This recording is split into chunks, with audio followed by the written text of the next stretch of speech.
The tax system's the problem. In this Inflation Reduction Act, they had the ability to close some of the tax loopholes, but you'll never see Congress talk about that. You'll never see Congress talk about a fair tax or a flat tax or something that would make it equal across the board. They like to have a tax code that's 87,000 pages or something, so nobody can understand it. You don't know what you owe taxes on. They tax you when you get paid. They tax you when you buy something. They tax you to live in your house. They tax you to drive because the gas is taxed. They tax your registration. If you die, they tax that money. If you transfer money to someone, they're going to tax that money now. They just want to tax everything. It's never ending because there are a class system in this country. And if you're not in government, you're not part of the elite class.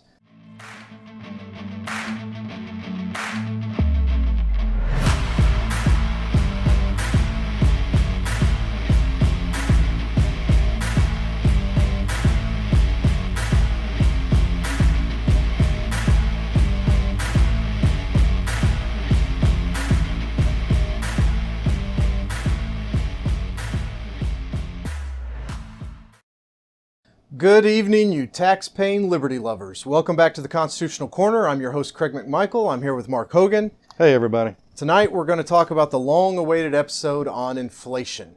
Inflation, the big buzzword. What the hell is inflation? Inflation is basically where your money is worth less today than it was yesterday. Right. And there are the same amount of money, and it just doesn't go quite as far. Yeah, and there are simple problems that cause this. Before we get into it, I do want to point out that I'm very proud of Mark. You might notice his green jacket. He won the Masters last year, and he's been awarded that jacket for being such a fabulous player at golf. Thank you for noticing that, and it was the third hole at Augusta that made this happen for me. I missed the bunker by that much. Yeah, I saw the final score was you had 18 over par or something. It's pretty something good. Like that. So let's go right into this. Let's start talking about the Founding Fathers and some of their thoughts on actual paper money. Let's start with paper money, and let's talk about some of the banks that the government has set up. One of the quotes that I found researching this was from Benjamin Franklin, and it says, "When you run a debt, you give another your liberty." Basically what he's saying is if you maintain a debt, which most Americans do, credit card debt, student loan debt. Right, then you're obligated to that other entity. Someone else has the power over you. And we'll touch on student loan debt in a little bit. Jefferson said it's only ghost money. It's not money itself. He's talking about paper money. You don't really have anything. You don't own anything. If the government ever financially collapsed, couldn't pay their debts, all the money you have in the bank would be worthless. You've seen this, in Germany. Right, in the 20s. In the 20s and early 30s. You've seen this basically in Venezuela, Zimbabwe, even in the Soviet Union when it collapsed. People make a run on the banks, try to buy all the commodities they can because their money is no longer worth anything. The value of money. And Jefferson also said, if we determine that a dollar shall be our unit, we must say what a dollar is. These quotes came from the actual debates when they were talking about implementing the dollar. And what he's saying there is, okay, if we're going to have a US dollar, if we're going to issue paper money, we have to specify the exact amount that money is worth. And I think people have lost that for a while. And there was a reason for that, and we'll get into that in a second too. Madison, the father of the Constitution, said paper money is unjust. It's unconstitutional, for it affects the rights of property as much as taking away equal value of land. What he's saying there is Madison understood that liberty and freedom really came from property. Your ability to own and have things. Have your own things. And that paper money would devalue every asset of your economic status. So when they were doing this, the first real bill out of Washington that proposed paper money was the Coinage Act of 1792. And that's where they specified how much a dollar was worth. So the Coinage Act said that a dollar was worth 37 grams of silver and 24 grams of gold at the time. And that was when we were on our gold standard. And they had the backup locked away. That's right. They had gold reserves for every single dollar they could print. And this was important. And the reason being is it didn't allow the government to run excessive debts beyond the gold that they had in reserve. Balanced budget amendments are something a lot of people talk about constitutionally that maybe our government should look into. State conventions maybe push another constitutional amendment for balanced budgets. But that Coinage Act was in place for 179 years, all the way up until August 15th of 1971, when wonderful Mr. Richard Nixon decided to remove us from the gold standard. I remember hearing about that, and I was 10 years old, so I didn't give a shit. But my dad sure did. Oh, I can't believe they made money worthless today. They did, and a lot of people didn't push back against it. I honestly don't know the ins and outs on why people didn't push back. I don't know why Congress didn't fight. I don't know how Richard Nixon had the authority constitutionally through an executive order to take our country off the gold standard. But I know it's something that we should be asking questions about. And so at that time, they had something known as the M3 money supply. This was the Federal Reserve put this out, and it kind of kept track of the money. It was $688 billion money of debt to our gold. And in 2016, it was 10.3 trillion. And the reason why I stopped in 2006, the reason why I stopped there is at that point, the Federal Reserve stopped putting out this list because it was inconvenient for them. It was inconvenient for them to say how broke we were, how we didn't have gold to cover the paper that we were printing. The national debt in 1971 was $398 billion, which seems like a lot, but if you talk about today's numbers, 30 trillion. $30.7 trillion. We started this show a month ago. I think this is episode 8, maybe a month and a half ago. And when we started the show, the national debt was only $30.3 trillion. So we've gone up $400 billion. I think a lot of people like me, they wonder how the hell can you run a country like that? You couldn't run your household like that. Oh my God, my credit cards are maxed. I better get another credit card. It's not going to work. Not in the long term. Well, it will not work in the long term. Ron Paul's talked about this extensively. There is a point where this train will end on the tracks.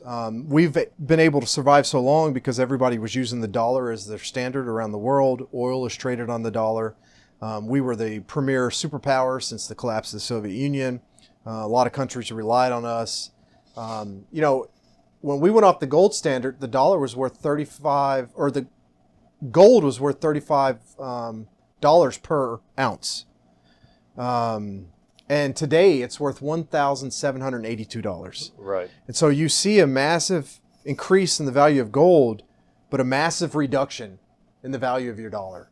And for people who are older, you'll remember this. You hear stories about gas being 59 cents and, milk being, $1.10, and you could buy a loaf of bread for 49 cents or whatever it was. It's interesting to go to the websites and look at the time charts to see what commodities cost over time. Right. And that was relative to what people made back then too.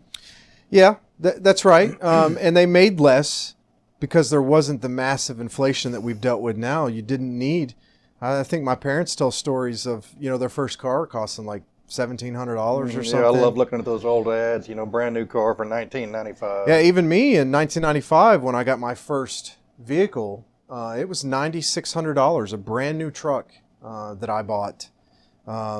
You couldn't find a wheel for $9,600 today, much less an entire truck. Right. And some of that is government regulations, like backup cameras.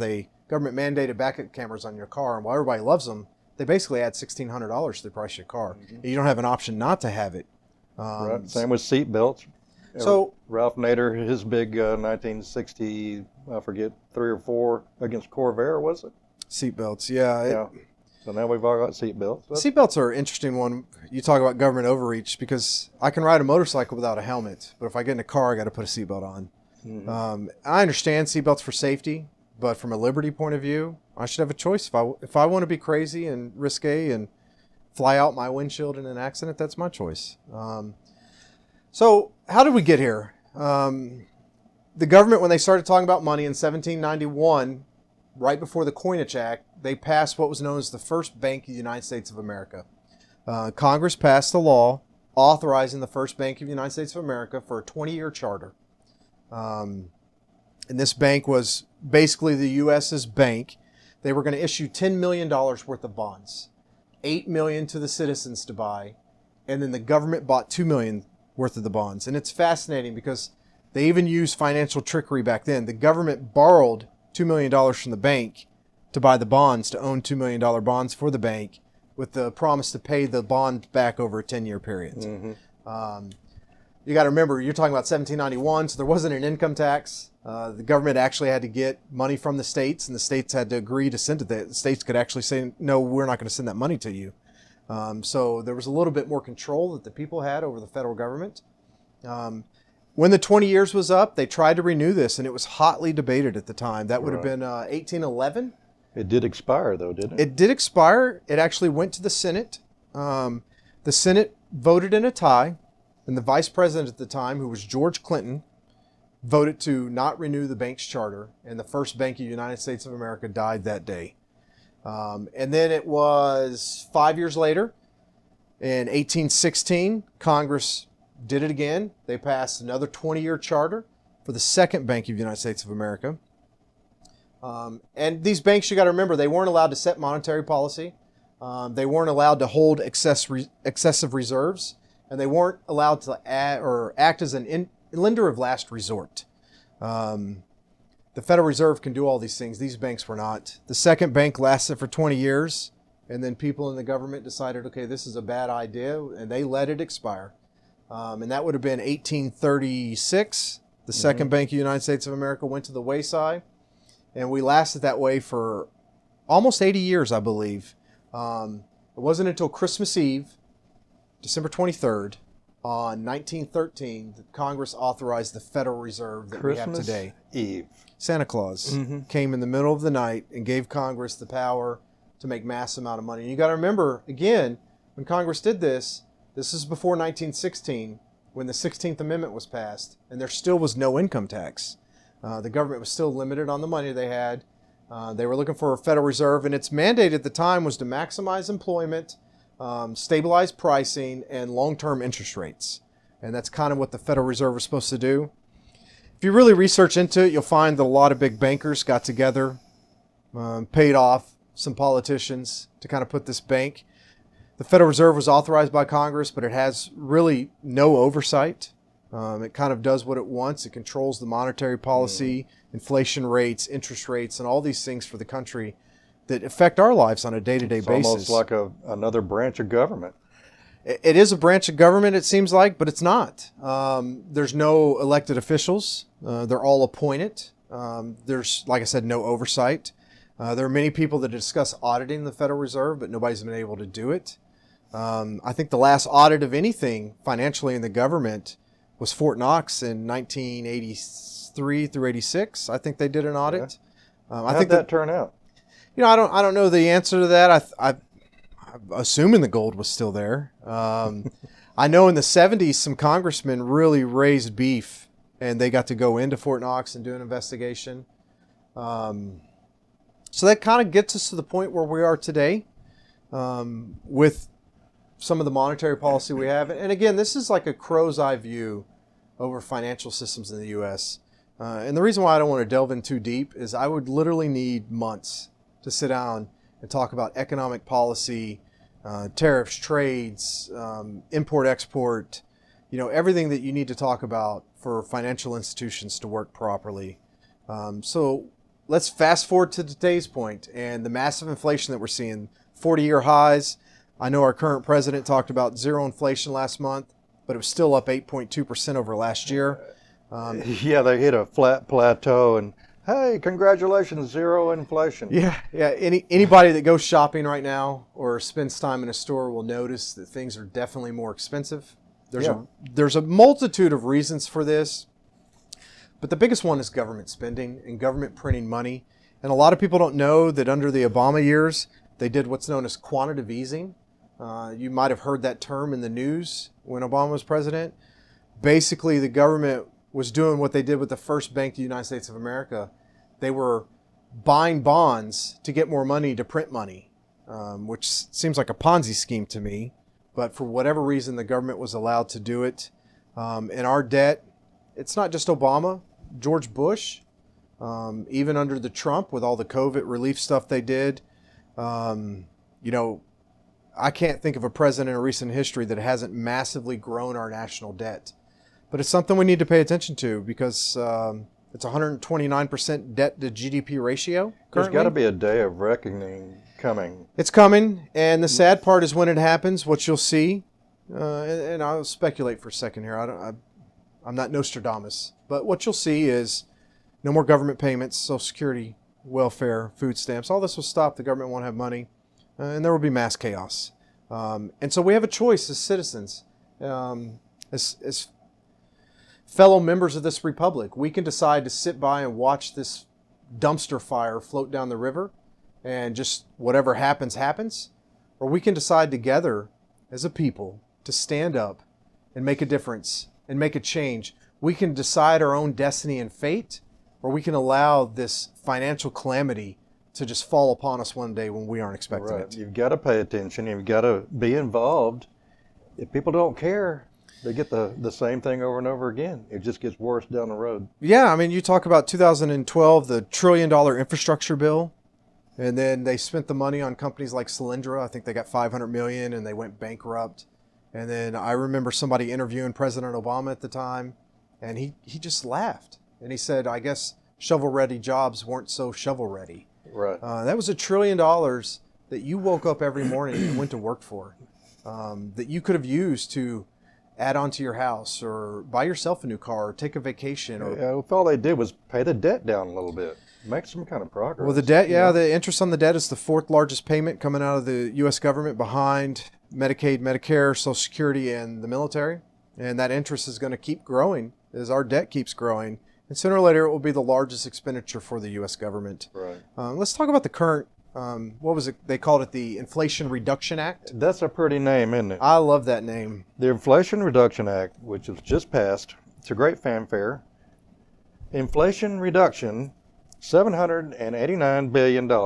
Okay. Almost $1 trillion. Here's how that breaks down roughly.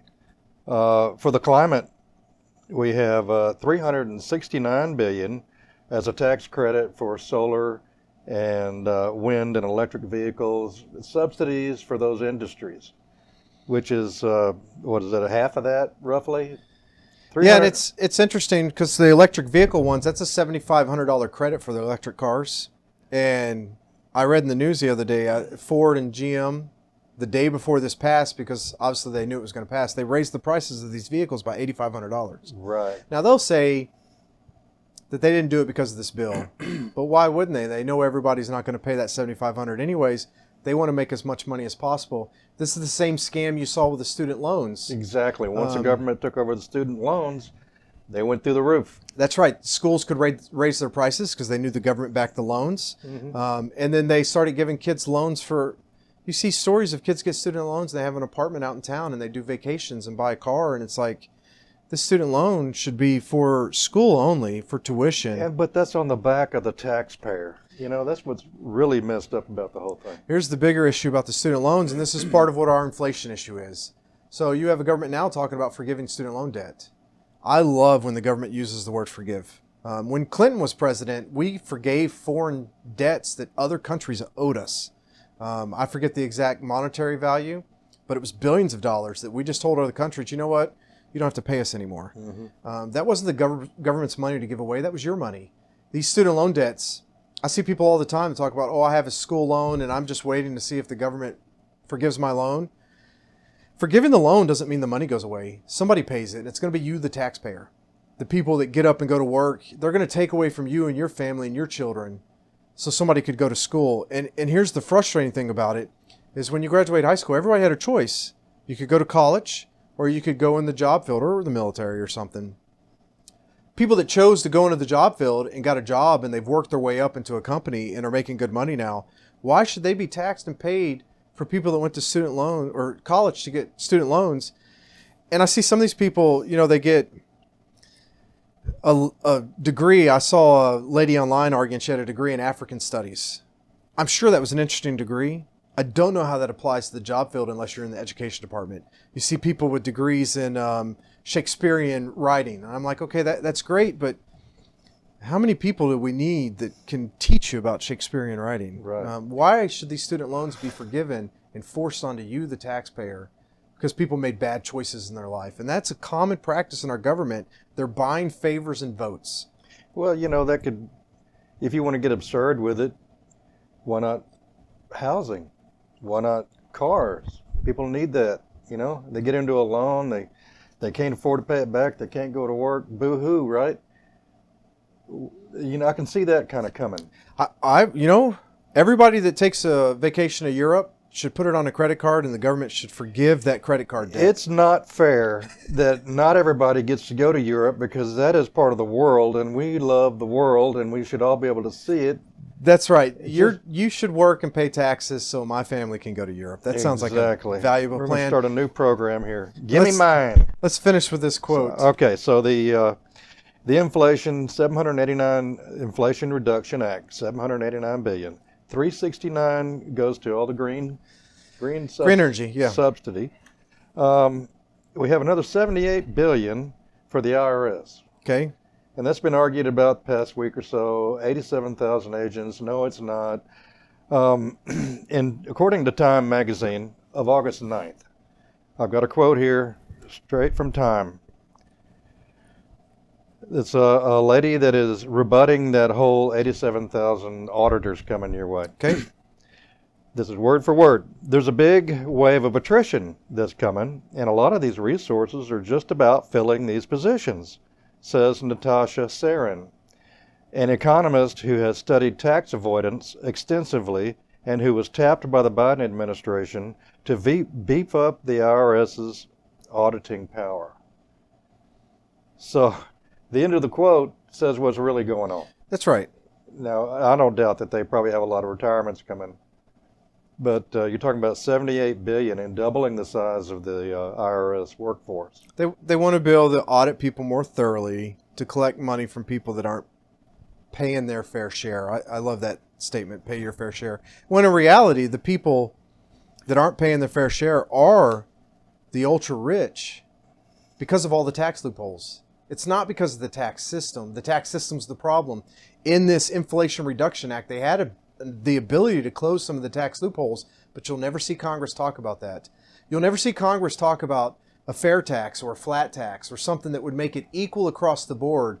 They like to have a tax code that's 87,000 pages or something, so nobody can understand it. You don't know what you owe taxes on. They tax you when you get paid. They tax you when you buy something. They tax you to live in your house. They tax you to drive because the gas is taxed. They tax your registration. If you die, they tax that money. If you transfer money to someone, they're going to tax that money now. They just want to tax everything. It's never ending because they're a class system in this country. And if you're not in government, you're not part of the elite class. They live in a class. We fund their lifestyle. We fund their power. It's like George Carlin said years ago. It's a big club, and you ain't in it. You're not in it. I'm not in it. I know that for sure. I'm certainly not in it. I pay a lot of money in taxes. And I think it's interesting, I'll talk to some people about this, and they'll say, well, Craig, we have to pay taxes. Fine, right, let's pay taxes, but let's do something like the flat tax, where there's a percentage of tax on everything you buy, and that's what it is, and it doesn't matter how much money you make. It's like a consumption tax. No tax on income. No tax on property. That way you can buy a home and you can live in it for the loan of your home without worrying about losing your home to the government because you didn't pay your taxes. You can go work a job and what your salary is what your salary is. And if you want to save more money, then you buy less things because you don't pay taxes unless you're buying something through this flat tax. I'd be open to looking at that. So what's a fair tax? The fair tax is similar. It's kind of the same thing. The fair tax actually is a good proposal also. You'd be able to file your taxes on a postcard. It has rebates, which make it confusing for a lot of people. Actually, probably what we should do is just have an episode about tax code and the different options that are proposed, since we're talking constitutionally on things. But since it's about inflation, while we're running out of time, let's talk about actual inflation. What causes inflation? Inflation is when the nation's money supply outpaces economic growth. That's your basic definition. Making money worth less. Yeah. There's too much of it. It's supply and demand. Well, let me clarify that. That's your definition today. With our current administration, that could change, like recession. It just depends if they want to change the definition on you, and all of a sudden everything you thought you knew is out the window. We're going to make new definitions for words so we don't look bad. Yep.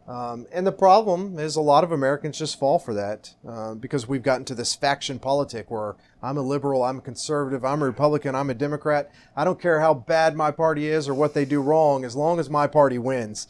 And that's exactly why we live under tyranny today. That's why we don't have freedom. So, causes for inflation.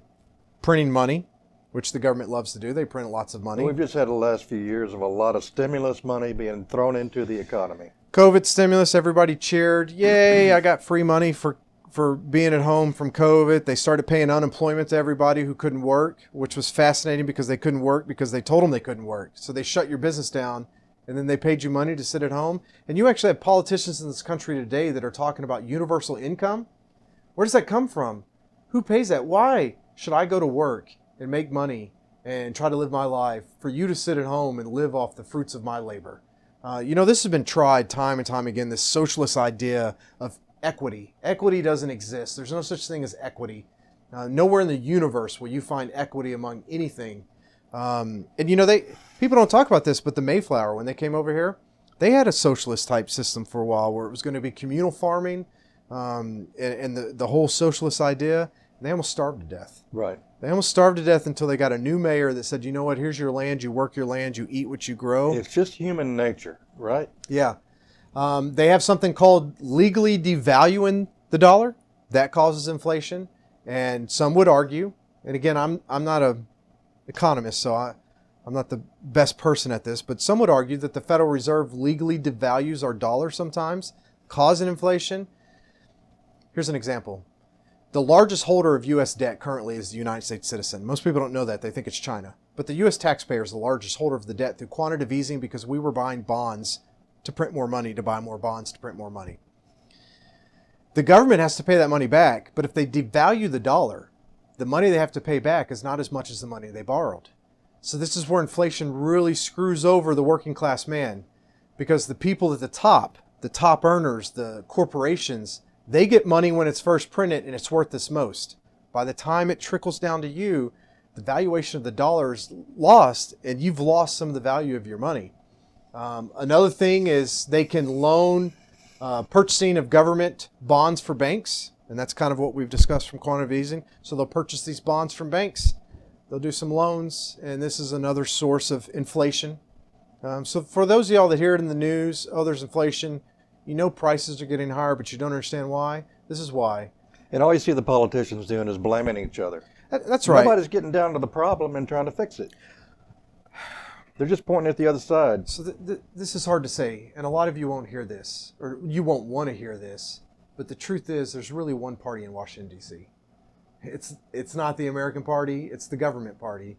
And while they have different ideological differences, they might disagree on abortion or things like that, they all agree on federal power. They all agree on spending. And you can see this. The Republicans controlled the government for a while, and they didn't reduce spending. They didn't cut back anything. And if they win the elections in November, I can almost guarantee you with my life that they won't reduce spending again. No, they'll talk a good game. I think we need a congressional enema. Flush that out of there, man. Let's start all over We need again. some term limits. Here's what we need, and here's what this show's about. This show's about teaching people who take the time to listen to us ramble on our thoughts that you're the solution. You're the only way to fix this. Nobody's going to come along and fix this problem for you. You have to understand what's going on. You have to understand the dangers to your liberties and freedoms. And you personally have to make a difference. And it takes work. It takes time. You can no longer sit in your house and watch TV and you can do these things. But you also have to spend some time actively involved in making a difference in your community. And unless you're willing to do that, you're going to suffer a tyranny that you don't understand. Right. I think people have gotten real soft. Good times, money times. We've got everything we need. Even the poorest among us are generally better off than most of the world. And I think that makes for a soft population. Yeah, it's going to take some hard times. People to wake up and say, well, okay, wait a minute. People don't like this, but I've traveled to a lot of different countries, and America is the only country where poor people are overweight. Why is that? Because we don't have a lot of people that suffer here. We have some people that are homeless and that are suffering. There is true suffering in America, but it's nowhere like what you see overseas. Right. Things are pretty good here. But we're being robbed blind, and we need to stand up and make a change for that. We live in the best country the world's ever known, and I believe it's time for people to defend her. Yeah. Well, that's about it, Mark. I hope to get to see you play at the Masters next year. Oh yeah, I'll be there. Folks, it's been a great show. We really thank you for being here. If you haven't, please like and subscribe. So for Craig McMichael, that's how we see it. What do you think?